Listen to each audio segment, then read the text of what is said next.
E po çfarë është një shtëpi, në fund të fundit? Thjesht mure dhe një çati? As pak. Një shtëpi është një histori e gjallë familjeje, mbjetese, e vetë tokës ku qëndron. Dhe sot, pikërisht këtë do të bëjmë.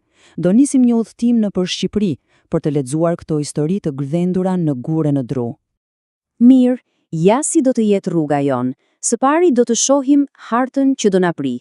Më pas, nga kullat e forta të veriut, do zbresim në banesat e Shqipërisë së Mesme, për të vazhduar drejt vilave elegante të jugut. Në fund, do t'i bashkojmë të gjitha pikat për të parë këtë mozaik të mrekullueshëm arkitekturor. Okej, për ta nisur këtë aventurë kemi një gujt shumë të veçantë. Bëhet fjalë për një hartë unike që na tregon të gjithë larminë e banesave tradicionale fshatare në Shqipëri. Le ta shohim si çelësin ton për të kuptuar sekretet e arkitekturës popullore. Ja ku është. Kjo hartë është shumë më tepër se një vizatim gjeografik, është një dëshmi historie. Ajo na tregon fare qartë se si stile të ndryshme ndërtimi lidhen me rajone specifike. Pra, na tregon se si terreni, klima dhe historia kanë formuar shtëpitë ku kanë jetuar njerëzit. E nisim udhëtimin ton në veriun e thepisur mes madhështisë së Alpeve. Këtu në këto peizazh dramatik, shtëpitë nuk janë thjesht shtëpi, janë fortesa, janë monumente mbijetese.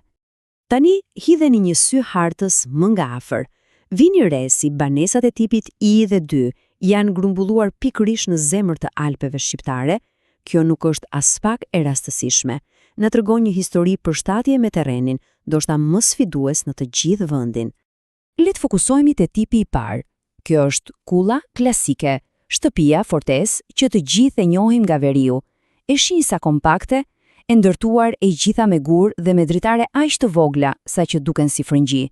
Mesazhi I saj është I qartë. Mbrojtja ishte po aq e rëndësishme sa streha.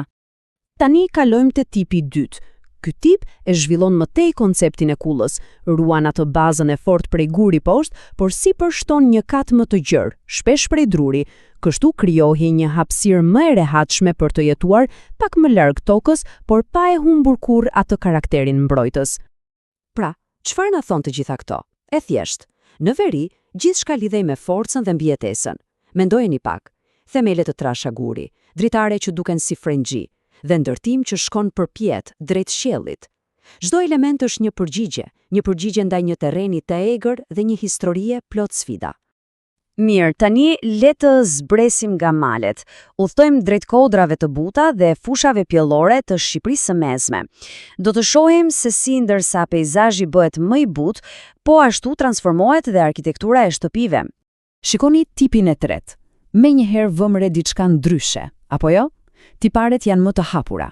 Ajo shkalla e jashtme, dritaret më të mëdha, këto detaje na tregojnë për një jetë më pak të përqendruar te mbrojtja dhe më shumë te përditshmëria dhe jeta në komunitet. Dhe ky stil, ky është shembulli perfekt I përshtatjes me tokën e shesht. Tipi I katërt është një shtëpi e shtrirë, një katëshe, pra, është ndërtuar horizontalisht, jo vertikalisht. Është projektuar për bujqësi dhe elementi kyç këtu bëhet çardaku, ai balkoni I hapur që shndrohet në qendrën e jetës familjare. Këtu ndryshimi është shumë I qartë. Nga mbrojtja e kullave të veriut, arkitektura në Shqipërinë e Mesme kalon te funksionaliteti. Kemi një përzierje të gurit me tullën dhe shumë më tepër hapje ndaj botës së jashtme. Gjithçka orientohen nga bujqësia dhe jeta sociale. Udhëtimi ynë na çon tani në jug, përgjatë Bregdetit të mrekullueshëm jonian dhe luginave të begata. Këtu dielli mesdetar dhe tregtia detare krijojnë një stil krejt tjetër, një stil plot elegancë. Ja ku e kemi tipin e pestë, atë që shpesh e quajmë vile. Këto shtëpi janë më të mëdha, më të dekoruara, me çati me tjegulla dhe me shumë dritare. Janë tipike për qytete si Gjirokastra e Berati dhe tregojnë për një nivel më të lartë ekonomik dhe kulturor të rajonit.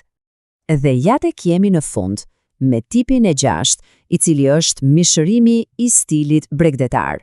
Elementi kryesor, veranda e madhe e hapur ose hajeti. Këto janë hapësira të dizajnuara për të jetuar jashtë, për të përqafuar natyrën dhe për të shijuar freskinë e detit. Dhe ja ku e kemi kontrastin e plot, është vërtet mbreslënës. Në njërin anë, fortesat vertikale të veriut, të mbyllura, të ndërtuara nga nevoja. Në anën tjetër, shtëpitë e hapura horizontale të jugut. të projektuara për rehati për të shijuar diellin dhe erën e detit, dy botë krejtësisht të ndryshme. Tani, le të bëjmë një hap pas dhe ta shohim të gjithë figurën. Është e jashtëzakonshme se si një vend kaq i vogël gjeografikisht mund të ketë një larmi kaq të madhe arkitekturore.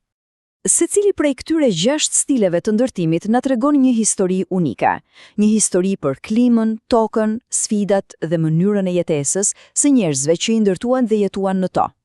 Mjafton të shohim këto dy ekstreme, nga funksionaliteti i ashpër dhe imponues i kullës veriore, te eleganca e çlirë dhe mikpritëse e verandës jugore. Ky diapazon tregon një aftësi të jashtëzakonshme për shtypjeje. Kjo larmi nuk është e rastësishme, as pak. Është pasqyrimi direkt i gjeografisë dhe historisë së Shqipërisë. Siç thotë dhe kjo shprehje, arkitektura është dëshmia më e gjallë e historisë sonë, e shkruar me materialet më të thjeshta, gurin dhe drurin. Në fund të fundit, kjo koleksion i mrekullueshëm banesash nuk flet vetëm për ndërtesa, përfaqëson një trashëgimi të paçmuar kulturore, një trashëgimi që brezat e kanë ngëdhendur drejt për drejt në peizazhin e këtij vendi. Dhe kjo na lë me një pyetje për të menduar. Nëse këto mure guri e druri na tregojnë kaq shumë për historinë e Shqipërisë, çfarë historish fshihen vallë në arkitekturën e vendeve që secili prej nesh i quan shtëpi?